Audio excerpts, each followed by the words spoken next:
السلام عليكم. لا تنسوا الاعجاب بالفيديو والاشتراك في القناة تشجيعا لنا لنستمر بنشر المزيد ان شاء الله. السلام عليكم خوتي، مرحبا بكم في فيديو جديد ومرحبا بكم في خبر عاجل. واللاعبين اللي اختار المدرب الركراكي الجدد. نقلت مصادر قريبة من المدرب المغربي وجهازه المساعد أن عددا من اللاعبين الوداد والرجاء والجيش لم يقنعوا نهائيا المدرب والد الركراكي مدرب المنتخب المغربي. وزاد من بين هؤلاء العناصر من الوداد شاركت في مونديال قطر وتراجع مستواهما، وبينهما يحيى جبران.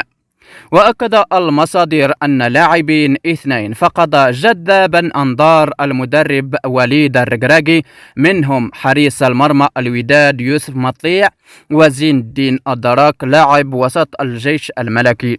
هاد الجوج اللي اختار المدرب وليد الركراكي اللي غادي يلعبوا مع المنتخب المغربي. واختتم قرار الركراكي مراقبتها جيدا لحسم القرار النهائي بشأن ضمها للمعسكر المقبل الذي شهد تغيرات كبيرة بعد أن قرر ضم لاعبين جدد وإراحة المحترفين. هذا هو جوج لاعبين اللي اختار وليد الركراكي الجدد اللي غيلعبوا مع المنتخب الوطني المغربي، منه الحريص الوداد وزين الدين درك الذي سيكون في المنتخب المغربي.